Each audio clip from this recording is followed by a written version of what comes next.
2021 business meeting. Will you all please rise for the pledge of allegiance?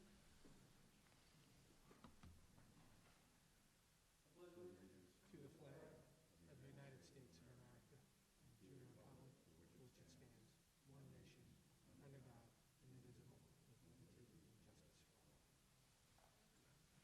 Thank you. We are joined by 5 of our board members tonight. Our superintendent of schools, Dr. Timothy Harney, our assistant superintendent for curriculum and instruction, Dr. Ted Fulton, our assistant superintendent for finance and operations, Mr. Rich Snyder, our district legal counsel, Mr. Christopher Clayton, our district clerk, Mr. Suzanne Janetti, and our student rep, Mr. Dr. Hunt. There are 2 opportunities for the community to participate during the board of that meeting. The first is just before the board takes up its agenda, and the second follows. This is just another agenda items. If you'd like to speak tonight, you must be resident of Newport Blue Point, and the podiums up there with the microphone. If you are not a resident, you must be authorized by a majority vote of the board. The normal allowed time is approximately 3 minutes. For the convenience of the community, all the Newport Blue Point board meetings are videotaped and posted thereafter to the district website. And if you'd like to follow the school on Twitter, you can follow the school at BBP Schools. Or if you'd love to follow Dr. Harney, you can follow Dr. Harney at BBP. At this time, we'll open it up to the community for any new or old business. Not hearing any, we'll turn it over to Dr. Harney for his superintendent report. Dr. Harney, how are you? Very good, thank you, Mr. Miller. So there's a couple of things. First, we have a couple of very special groups with us here tonight, so I'd like to first welcome. We have our spelling bee winners and our salutatorian and valedictorian for the high school, who will do a formal introduction in a little bit, so I'd like to welcome them here with us tonight. So congratulations to all of you. Looking forward to this. So just really a couple updates from myself, and we'll get into this. We do have 3 presentations tonight. I promise we'll get to the students first, though, that's for sure. We have 3 presentations, one built around the budget. Actually, they're all really built around the budget. That Mr. Snyder will lead, and then we'll have the technology, where we have Mrs. Kiefer here, and that's going to be part of the budget conversation, and then Ms. Doyle in terms of some of our special ed services. So we have a complete night in terms of what we talked about for some budget updates for everybody. Just a couple of other updates. Now, since our last meeting last week, just to go through this a little bit, is Winter Sports Center ended on Friday. And as you know, we've had to test our students on a regular basis for high-risk sports. And really, I'd like to just thank all of our nurses. They've been a huge support help to us. Coming in on Saturdays or late Fridays and really test our athletes to make sure that they're safe. So I'd like to thank them. We've been very successful with that. So the results have been very good so far, so that's a positive. As we're moving to fall sports, which started yesterday, actually. We started yesterday. We actually already started doing some of the testing for our high-risk sports for that. We started that on Friday, so that was successful as well. And we'll have to continue, as per our county executive, that will have to be done on a weekly basis. So that will happen. Games and stuff will start somewhat next week. Just to kind of give an update on the sports is Section 11 put something out today in regards to spectators, and this is one of those things that where we're starting with something and we'll probably continue to assess it after a couple of weeks. First thing being when it comes to spectators, currently during the winter sports, spectators are now allowed for indoors. We are going to continue to do that, and we are going to live stream games that we've been doing. So that will be something that we do, especially in the beginning right now. And then for the outdoor sports, the home team, which obviously if they're here at Baseball Blue Point, will be allowing 2 spectators at a game. This way we can also do our contact tracing if we are unfortunate enough to have a positive cases. So that is how we are going to start the season once games start. And then as I get other information about how other districts are doing it, I will be able to share it with all of our athletes and their parents so they understand what every school is doing. So that is kind of what we're looking to do right now in terms of sports and spectators as we're going forward. I'll kind of open it up to the board first to see if you have any questions about that. And as I said, we will continue to reassess it, and as I'm sure Section 11 will as well. Probably in about 3 or 4 weeks, as we're going along, we'll move along. Any questions from trustees? And let me kind of give you on from an instructional point of view. So one of the things that we've been doing is You're hearing a lot of districts starting to do different things, so I'm just gonna recap a little bit. Is one of the things, or the approach that we have been taking all along is to try to be very systematic and methodical. Those words you continuously hear me speak about. And as we've been going, is obviously at the beginning of the year, we were in a full hybrid model from 6 through 12 at one point, and all our K-5 students were in, which we're still monitoring the 6 feet social distancing, the mask wearing, washing your hands, all the protocols that have been in place by CDC, New York State Department of Health, and Suffolk County Department of Health. So as we've been moving along, and then I would say it was right at the end of October, beginning of November, we then moved to we were able to get the 6th grade in totally. And then we were also then went obviously live streaming at that time, and we also removed that Wednesday day, which was like a virtual day, if you remember, which some districts are just starting to remove now at this time. So we had done that back then. And then from there, we started to look at various subgroups and started to figure out how we can bring in some of those subgroups, which we were, and that was kind of really around the holidays. And then just recently, we started this idea of the virtual learning center, where we were bringing students in, and really the hope was that we'd be able to get more students into classes. So when we started this, and originally I had done my initial letter home with a survey, we had closed out on February 5th at that time. So we had a certain number. And the reason we had to go with that certain number at that time is because everything was built on space and staffing. So we were looking at that. So at that time, we had 115 high school students who took us on, and we had 73 middle school students.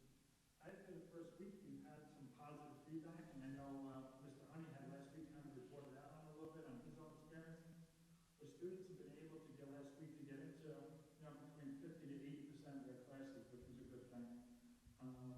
This week our numbers have grown. We've continued to let students come in, which we thought would happen. So we went from 115 at the high school to 140 now this week at the high school. We have more space now that even wrestling's over, so that has opened up some additional space for us. And then at the middle school, we've gone from 73 to 90. So each week we're trying to add more and more students. Then as we're looking at next week, we have a 5-week block, I say, where students who are in full virtual, we ask them back at that time, are they going to continue to stay in that full virtual model, or are they going to decide to come back? We have a number of students who are aiming to come back on March 8th, so that would be our next thing that we're doing. And then from there, we'll continue to look at the virtual center. We also are starting other conversations about how to bring more students back into the classroom, and I plan on bringing us a plan at the next board meeting, which will then probably entail some type of survey, and we'll go from there. But that will be kind of the things that we're looking at going forward. I'll kind of open it up to you and ask you if you have any questions on that. Thank you, Dr. Harmon. Just wanted to be aware we have a little technical difficulty right now. It's not, the people at home are not hearing us, so hopefully we'll get that fixed and corrected very soon. Any questions for Dr. Harmon? Thank you, Dr. Harmon. Appreciate it. And I think with that, I'll turn it over to our contact students. So I think that's the last that I have for you guys tonight. Thank you, Dr. Harmon. At this time, we'll go to our student delegate, Mr. Honey. How are you tonight, sir? Good, thank you. I really don't have much to update on since we just met last week. Just two things I did have, Dr. Warren already kind of brushed upon, and that was that fall sports started yesterday. So I just want to wish the best of luck for all student athletes at the high school and at the high school level. And then also, just to add on to what you had said before, Dr. Harney, I'm still getting a lot of positive feedback from fellow classmates about returning to school 5 days a week. And from my own standpoint as well, it's been going really good. That's all I have for tonight. Thank you.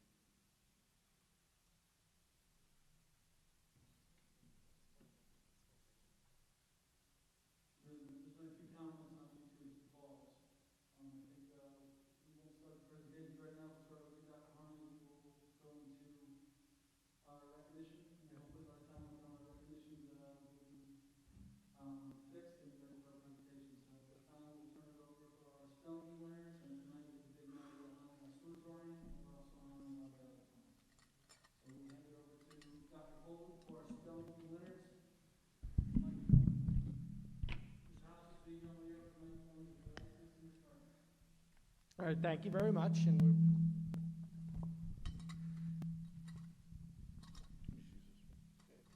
thank you very much, and we're very excited to have our. I'm going to try this. It's good that they can't hear at home. Tested 1, 2. All right. So we're very excited to have our spelling bee winners, our representatives from each elementary school. So when I call you up, you're going to come and hand you your certificate, take a quick picture here. And then when you're done, you can go to the lobby, and then we're going to take some pictures with you and your parents in the lobby. So when I call your name, come on up. So big congratulations from Academy Street Elementary School, Julian Fernandez.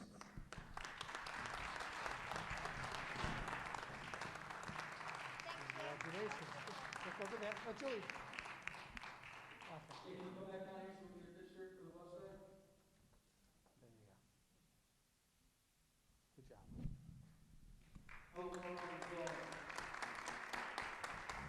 From Blue Point Elementary, we have Nicholas Morrow.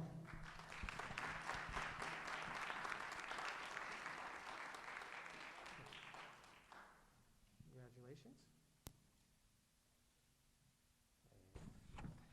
And then from Sylvan Avenue, we have Eric Swinkin.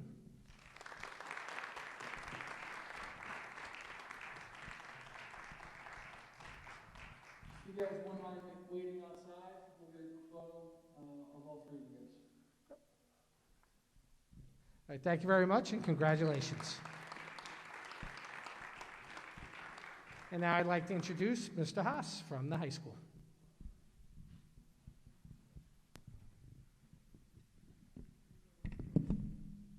Thank you, Dr. Fulton. It is my honor this evening to formally announce the Bayport Blue Point High School Class of 2021 valedictorian and salutatorian. Before I introduce both students and have them come up, I first really want to comment on a quality that both of these students share. We all know that to earn such honors takes a great deal of hard work and effort within the classrooms, and that definitely they both share. But what really makes these two individuals so special, and I read it as I was looking through teacher recommendations, is their genuine kindness and positive outlook that they have demonstrated every day they walk through our halls. It is this quality that they should both be very proud of. I know your families are proud of you for that, and it's one that I would let you know that it's noticed by both your teachers and your classmates every day. So now I would like to call up the class of 2021 salutatorian, Cecily Clark.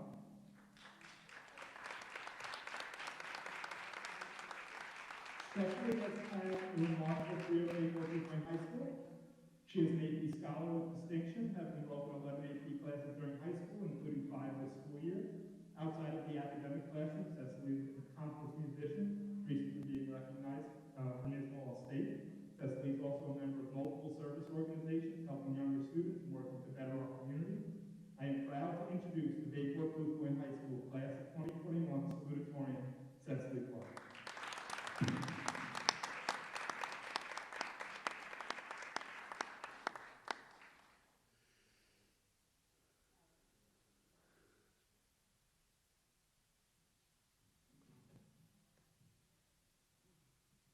I would now like to call up the class of 2021 valedictorian, Lindsay Lesson.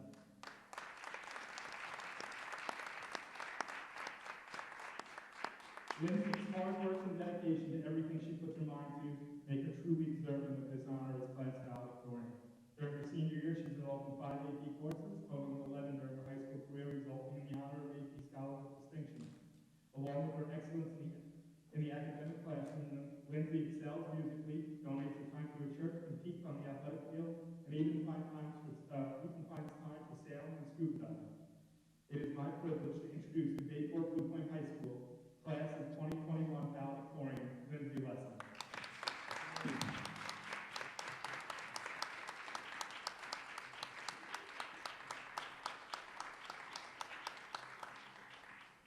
Congratulations, guys. Mr. Haas, if you wouldn't mind going outside with me to grab a picture quick? Thank you so much, sir. Thank you guys so much for coming tonight. Congratulations. Looking forward to hearing your speeches. Happy New Year.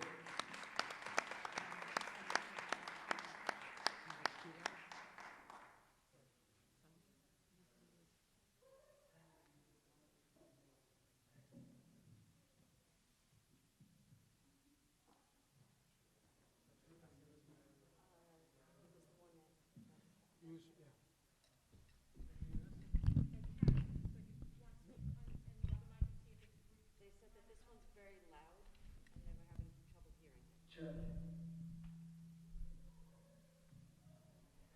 Test 1, 2.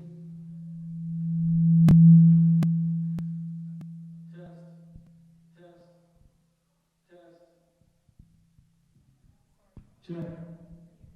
Check. Check. Check. Check.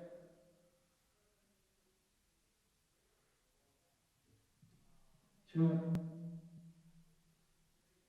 Check. The video. This one?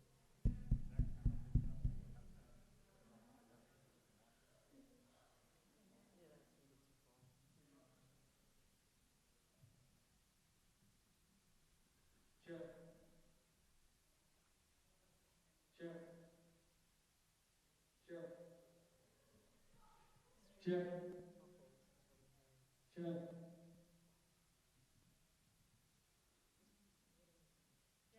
Check. Check. Okay, we'll go with this. Thank you for making it work. Appreciate it. Unfortunately, we know these things happen, but thanks for fixing it up. All right, at this time, which you've all been waiting for, take note presentation by the one and only Dr. Harmon. Okay. So what I'm going to do is I'm going to turn it over to Mr. Snyder, who will kind of do his piece, and then have Ms. Kiefer and Ms. Doyle do theirs. However you guys want to arrange it, that's fine with me.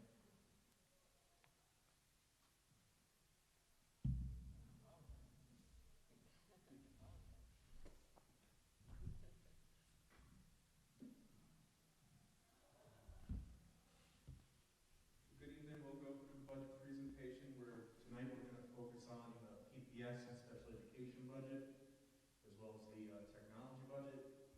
Be a little bit different than what you've seen in the past in the sense that these two departments will actually give you a supplemental presentation about some of the program issues within their department, some of those program issues and how they relate to the budget increases that they'll present.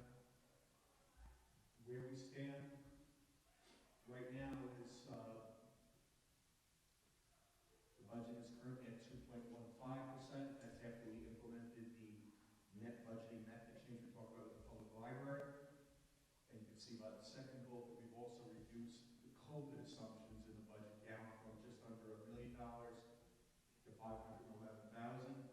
We're certainly making estimates and assumptions about supplemental programs and support programs that we'll need in the budget, even still, and we're making some fairly accurate assessments on what we believe we'll need with COVID based on what we know today in terms of PPE.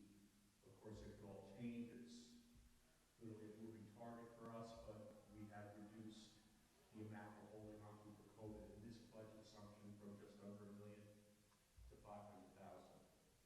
That relates to the last bullet, which is really the shortfall. It gets adjusted downward by that almost reciprocal amount. There are a couple of little things that change here and there, but in all, the vast majority of the change in the budget comes because of the reduction of COVID. So again, here's your bird's eye summary snapshot of the entire budget. Under an assumption that we are not operating in a full-blown pandemic COVID type of model, we've talked about most of these lines at the last board meeting using 3.5% adding or 20,000 as a threshold to discuss. I'd probably draw your attention immediately to line 19 because there was a question on that at the last board meeting that was sort of mislaid, that number is a little more normalized. Is a little more normalized because we're now moving staff members who were in other codes related to COVID here.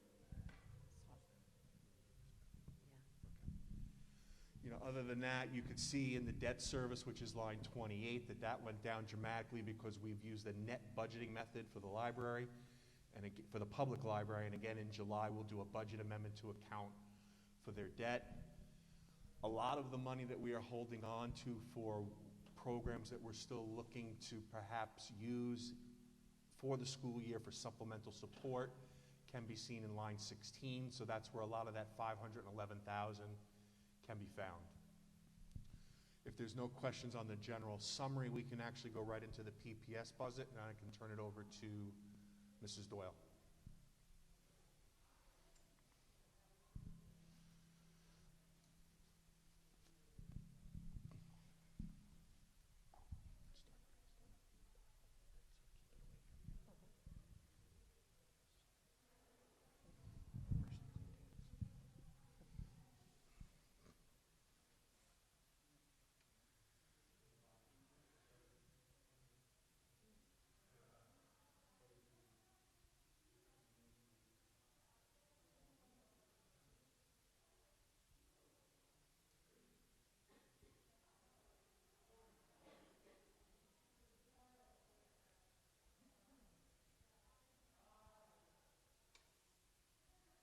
Wonderful. Thank you very much. Closer? Okay. Get closer. I'm Natalie Doyle. I'm the Special Ed Director, also the Pupil Personnel Services Administrator. Thank you for having me here tonight. I appreciate it.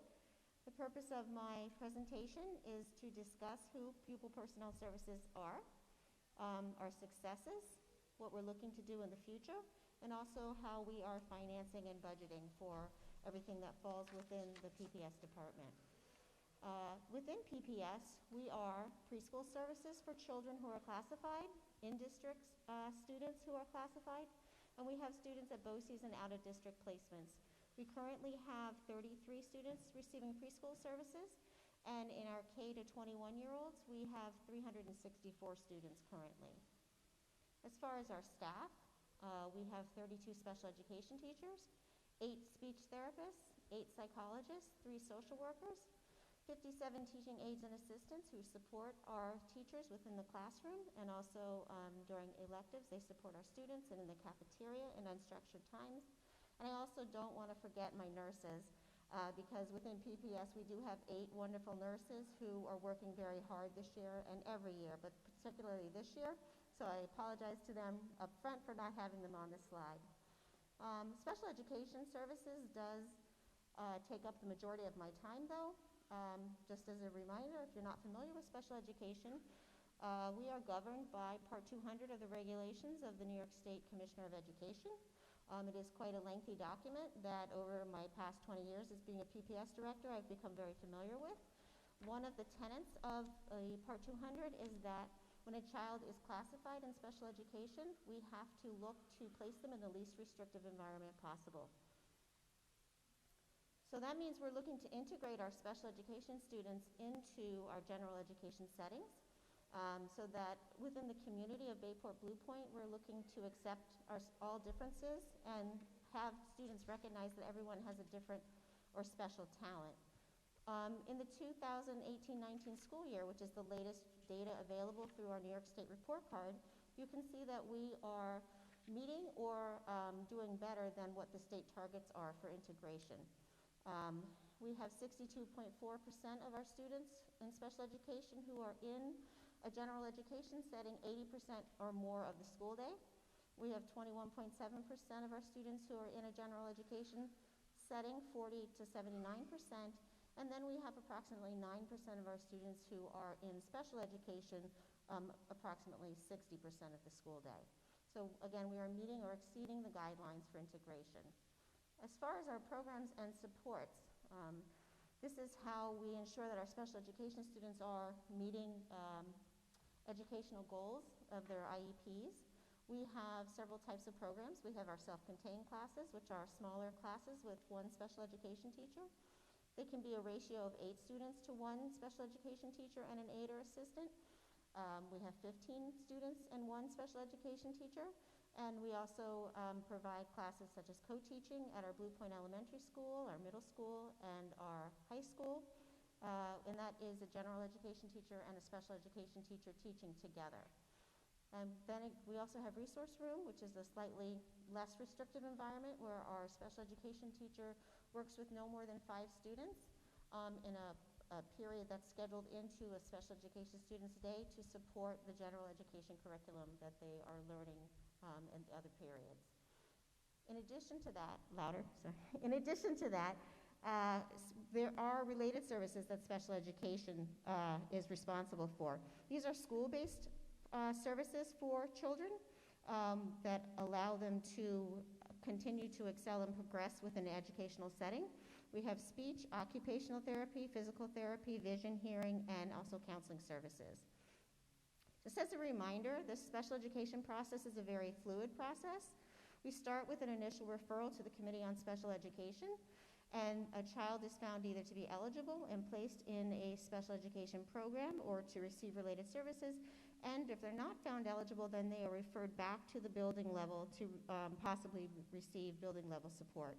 Every year we do an annual review of those services, and of course we are always looking to declassify children or keep them in the general education setting as much as possible. Over the years here at Blue Point, Bayport Blue Point, I have found that we have somewhat of a pattern where Beginning towards the end of second grade and the beginning of third grade, our initial referrals have been increasing. And why is that? Because we have a gap sometimes that occurs within the K-2 reading programs, or for the children actually. They're not responding as well to the general education reading program, and we find that they may need a little bit more support. So we will sometimes do an initial referral to see what's going on with their reading deficits. We also find that in third grade, the teachers are they're no longer reading their tests, and they are beginning to promote a little bit more independent functioning within the classroom. So we find sometimes the gap starts to widen there.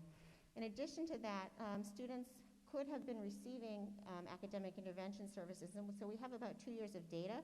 We may be finding that the students are not progressing or responding to those interventions as well, so that they are then referred to the Committee on Special Education for a higher level of service.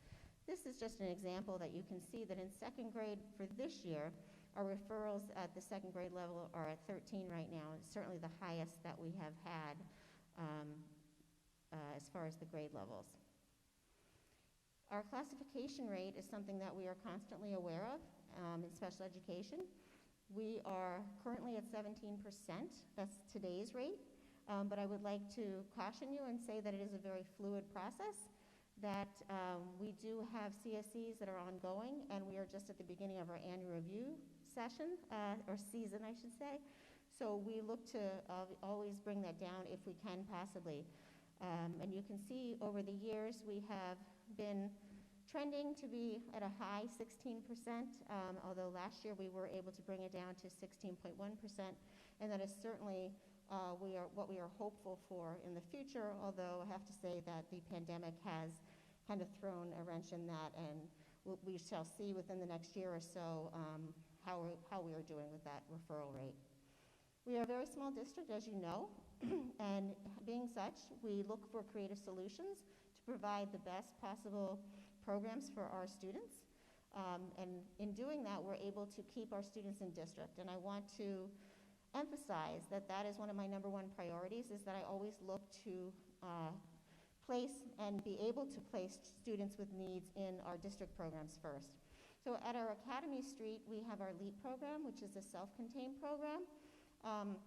That has actually been going on since before my time, so it's got to be at least 12, 13 years old. It's a very successful program that allows us to keep some of our more developmentally disabled students here in district and not sent out to BOCES. At Blue Point, we have normally self-contained classes and also co-teaching classes, which allow a percentage of our students to go to Blue Point Elementary in order to receive some more focused support. And then we continue those programs into the middle school and into the high school. As far as our level of students, the students with disabilities in good standing, Bayport Blue Point, we've done a really good job as far as our graduation rate for students with disabilities. You can see in 1920, our graduation rate was 93%. So that puts us at the 5th in Suffolk County for our students with disabilities, and then also we're 5th in Suffolk County for graduation for students with disabilities with an advanced Regents diploma. Every year, Mr. Snyder and I work very closely as far as projecting and trying to budget as closely as we possibly can for all of these services and equipment that we need to support our students. You can see that as hard as I try to bring students back, and I do every year, in 1920, I was able to bring some students back for a savings of $120,000, and in 2021, I was able to see on one side a savings of $165,000. However, the challenge in special education is almost as immediately as soon as you see that savings, you have students move in that can be high cost. And so that's a constant balance, and Mr. Snyder and I are in touch constantly just to ensure that he's aware of what is going on as far as the CSE process and new entrants.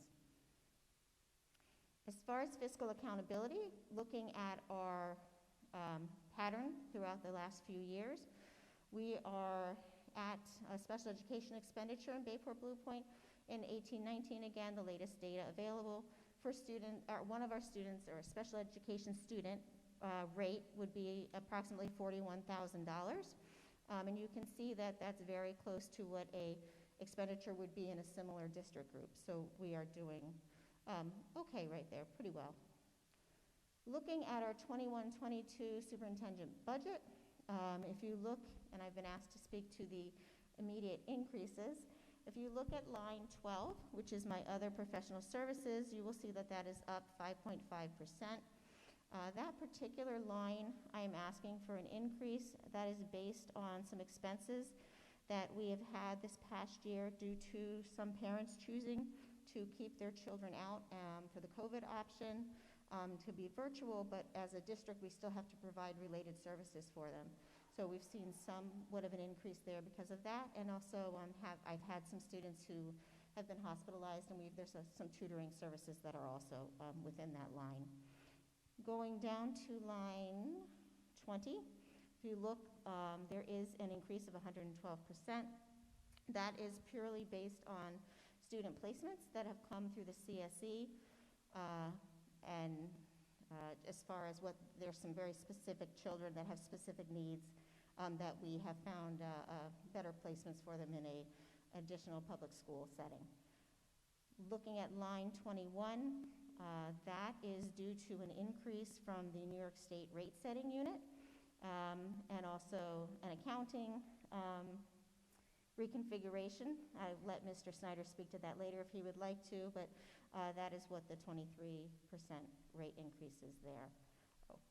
Let me just go back because I have to see, Mr. Snyder, I do see that line 22, my BOCES code has actually gone down by 7.8%, so I would like to just point that out because that is something that I am constantly striving to do. And then on this slide, if you look at line 24, the health COVID PPE line, I am asking for approximately $23,880.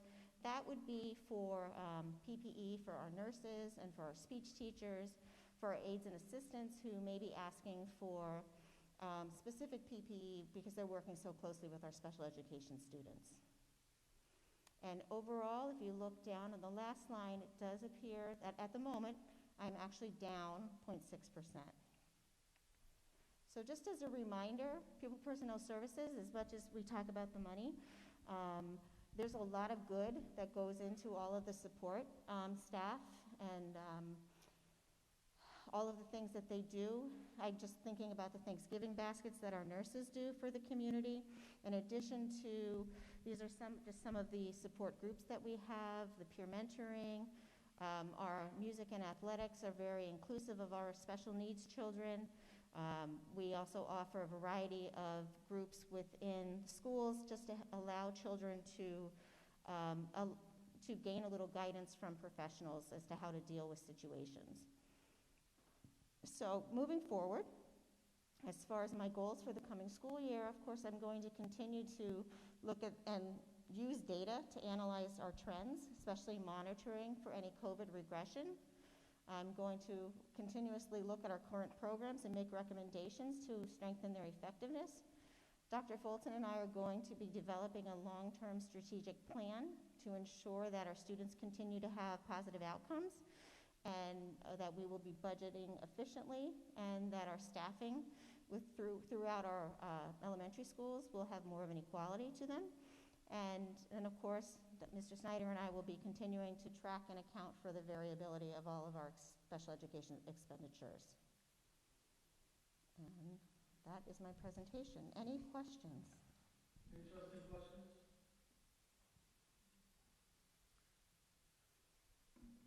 Again, thank you so much, Mr. Thank you.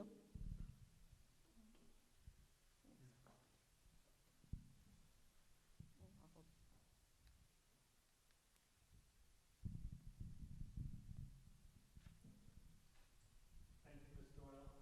Our users may not know when we're in there. I apologize for that. As we move from the PPS special ed budget to the technology budget, when we had talked about this, what we wanted to do is kind of give you a little bit of a glimpse of kind of where we've come from in the last couple of years, a quick snapshot for you, and then kind of point out, what kind of COVID did to us in terms of speeding up some of our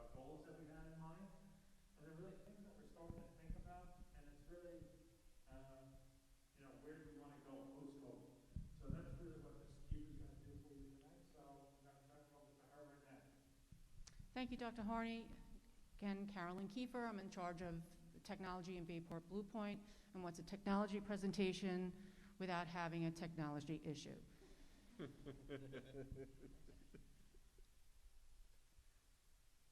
So what I'm going to do tonight is go over our current 2021-2022 technology budget. The purpose of this presentation is to review the technology initiatives and goals that we've had in the past, the present, the future, including before COVID, during COVID, and after, so that's a lot. And also to evaluate and assess the technology budget. I have a lot of information packed in here. It is all relevant, but I will be just highlighting pieces. Okay, to start, the classroom initiatives and the goals. Back in 2013-2014 school year, Dr. Harney and I co-chaired a technology committee consisting of teachers, students, administration, community members, parents. So our goal was to how we were going to orchestrate and how we should go forward with technology in the classroom. So the first thing we came up with was creating technology, 21st century classrooms. I apologize, it's very hard to talk with this mask on. So we started with a pilot in the 6th grade classrooms, 2014, 2015, with a partnership with the Bayport Blue Point Public Library. And I'd like to thank them for their efforts in supplying us with all the hardware and supporting our initiative. Moving forward into 15-16, we saw that we were successful. However, we thought that Chromebooks would be a better platform for our students. We rolled out Chromebooks in the 6th and 7th grade. As well as in the high school, we created a digital generation class. We put iPads in the elementary libraries. Most of these devices were also partnered with the Bayport Blue Point Library. We also partnered with Future Tech Enterprises to create a computer science lab in the high school. They supported us with engineering services and servers and the like. Moving forward, 16-17, 17-18, things were going well. Let's move this initiative into the 8th grade. We're still in carts. We then purchased Chromebooks for the elementary buildings, providing instructional stations, so all the students in the entire district were receiving tech in their classroom. In our original initiative, we were looking to start one-to-one, so this year we provided Chromebooks to the 9th grade teachers so they can prepare for their incoming students the following year with their curriculum. We also partnered once again with the library, who provided us with a high school journalism class. Moving on to 18-19 and 19-20, due to these successes and the expansion, we created a position for an in-house technology integration teacher. That position was to facilitate staff and professional development as we moved forward into the one-to-one initiative. Also that year, we saw renovations done via the capital bond. We had several classroom spaces that were renovated: Academy Street, Sylvan Library, Middle School Library, Science, and the like. We also included new classroom spaces via the capital bond, the middle school STEAM lab and the high school STEAM lab. Still in 18-19, 19-20, we evaluated our security footprint. We upgraded district-wide cameras. We implemented a visitor management system, and we implemented the district-wide smart badge door access control, which everybody wears around the district. All these things on this particular slide were funded either by the Smart Schools Bond Act, a budgetary line item, E-rate, or the capital bond. Infrastructure was also a big piece in 18-19, 19-20. Because all of these things below that are very important, we would not be able to do the classroom initiatives without them. That included switches, fiber optics, wireless, and the like. So I just want to highlight the one-to-one initiative, how the rollout went. We started in 17-18 with grade 9, which is class of 2021, which happens to be our senior class right now. So our seniors had the ability to have a one-to-one device from their entire high school career. So they are graduating this year. We rolled on to 2018-19, saw that this was going great, so we wanted to increase the rollout, and we did by 2 classrooms. With that, we also supplied the teachers with the PD they needed for the following year to be able to support those students coming in with those devices. Our goal in 2021 was to ensure every 6th grade through 12th grade had a device, and we made it, and we did it. Now COVID has hit. March 12th, 2020, the last time we were in here. What are we going to do for the students? Okay, we collaborated all together. It was a big meeting with a large brain trust. What are we going to do? Okay, we want to provide as many students as we can with devices to continue instruction. Based on our inventory, we were able to provide 2nd through 5th grade and the 12th grade cohort from last year. Keep in mind that 6th through 11th grade already had Chromebooks, so we were okay with that. The other goal was to provide the support for the staff, the students, and families. Understand this was like upside down. It was an upside down world, and we were all in it together. We provided the support by creating a help desk and a technology resource for students and staff. We purchased new software to ease in the transition of the remote learning, provided PD and support for all staff, and that came from all of our in-house tech team. We vetted all software to make sure that it would adhere to the New York State at Law 2D. We provided devices for all clerical and office staff who had to work remotely too because they were displaced. Continuing on to the summer, we still couldn't come in. We had summer programs. We provided the summer students with devices and support and the teachers. Fall 2020, what was our goal? You know, we're still not back in school full-time. K-12, we've got to do it. We've got to give everyone Chromebooks. And this is how we did it. We received a generous donation of 200 Chromebooks. We purchased additional Chromebooks. We provided internet access for students that could not have it, did not have it in their home. We provided all teachers with multiple devices to assist with in-person, hybrid, and virtual learning. So that required Chromebooks, laptops, desktops, whatever it took to make that teacher comfortable during instruction, to deliver that instruction. We provided the teacher assistants and aides with Chromebooks, which was a first for us. They do specialized instruction as well with one-on-one, so they needed devices. We rolled out a dashboard or a launch pad, if you will, called ClassLink. ClassLink provides teachers and students access to all apps and websites with a single sign-on, meaning they didn't have to sign on with different credentials. All they did was click an icon and they were off. So what's next? The technology budget. Right now, as it stands, it includes all the pre-COVID budgetary needs: network servers, security appliances, voice over IP upgrades. We looked at and are looking at all the upgrades and the purchases and replacing everything we did with the Excel bond. The Excel bond was, 2007, 2006. We outfitted all the classroom with smart boards, clock speakers, and the like. Well, they're looking old now and they need to be replaced, so that's part of the budget. Also in the budget is continuing with this COVID-19 K through 12 model, which it consists of making sure that we have multiple devices for the teachers, replacing the Chromebooks that are end of life. And there are many, many grade levels. Chrome Depot, and if you don't know what Chrome Depot is, that's the hub in every school where students can go to exchange their Chromebook if they're having issues. So we have spare Chromebooks for them, and for teachers, aides, and assistants. So what are our options?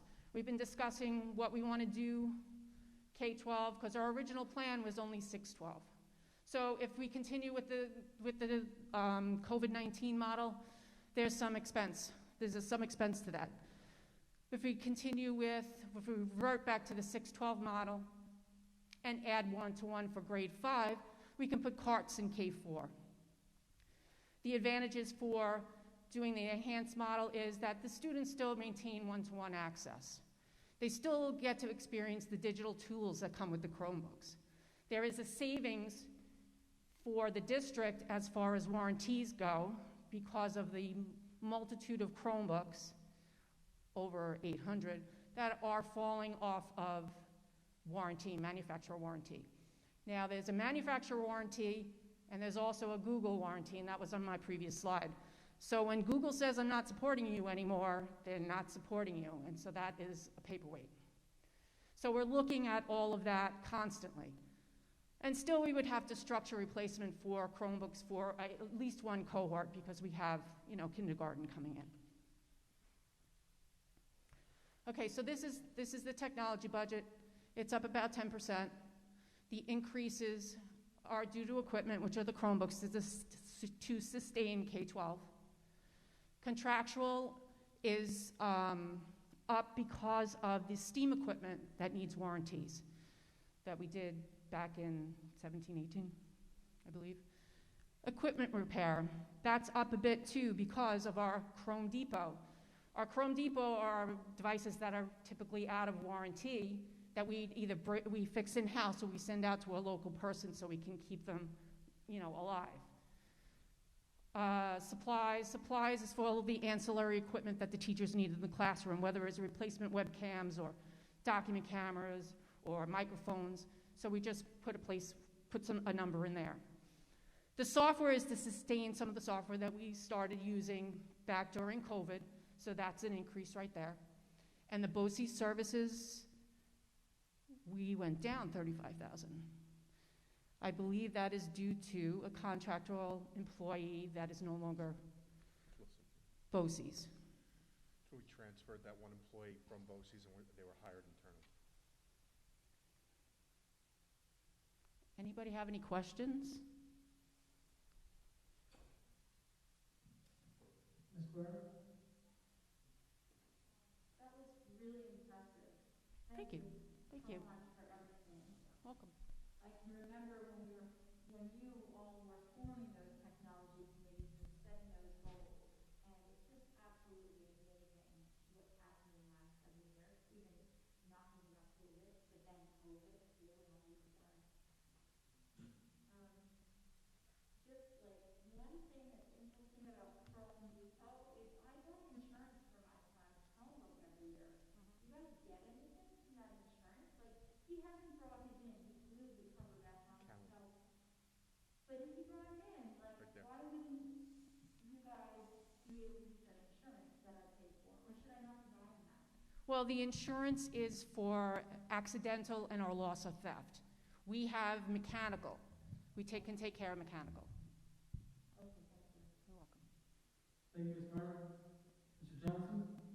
Quick question, maybe towards Rich. So looking at the budget here for technology, 144,000, 10% increase. So and I understand what we did with the position and how that came off the contractual side, but now that it rolls into payroll, it rolls into a position that we're hiring now. And I know that there's a lot of benefits to that.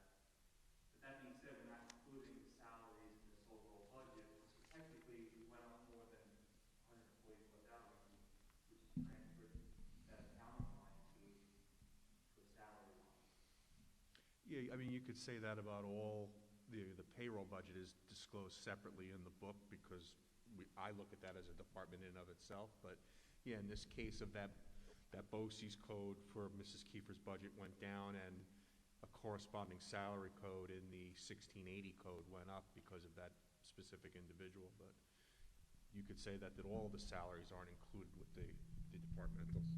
But you're late for work that is normally within this department, so the position didn't really change with one. Correct, yeah, to us, I'd agree that. There's a benefit to us hiring. So is there any reason why we wouldn't, when we do some of these budgets, why we wouldn't encapsulate the salaries portion of it, like whether we're talking about special education or technology? Because to me, that's the overall big picture of that department. It's not just the supplies and contractual equipment that they're purchasing services, it's also the salaries and benefits that go along with that.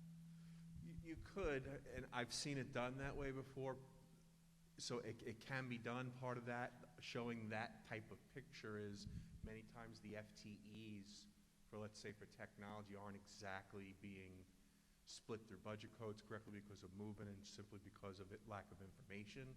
So that too could present some of its problems. And then for us, because of the voluminous nature of all of our budget codes, in order to present the instructional program, you'd then be looking at presenting kindergarten, first grade.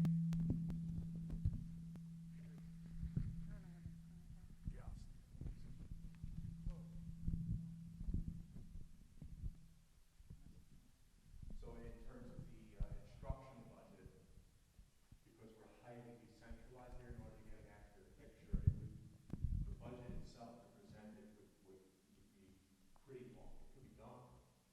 You know, all budgets contain a certain amount of estimates and accuracy, but it would be isolated to one code. It would just be voluminous to present it with the way the budget's broken down here. That's nice. I wouldn't want to do that either, but I look at a good example is, let's say from a special education standpoint, we could be reducing contractual services, which looks great on paper, is what it is. Looks like you're saving a lot of money. But same token, not if we hired in-house programs, which are, still got a cost benefit, but we're just not really showing it. It's looking a lot like, we have a situation like that, just like when we could be reducing the positions at the school district and hiring contractual services because they're cheaper, or maybe we just can't supply the in-house staff with, it's a totally different effect where it looks like the budget's a lot more constrained as we do. Sure. We could actually do that in the staffing portion for it. I think overall, when we do the staffing, right, it's saying that, all right, this year, whatever it is, right, if we can do certain numbers, we can provide that for you also. And put it out, which is not a bad idea. We could do that as a separate. We talked about doing that, actually something similar on the 16th for the 1st, once we have all our staffing done. So we'd be able to give you a picture of, yeah, we're out down 2 in this area, we're up 1 in this area, and then kind of give the rationale why. We can do that. There's something to reconcile. Sounds like it makes sense. Thank you, Mr. Johnson. Any other trustee questions for Ms. Rose, Ms. Cooper, Mr. Snyder?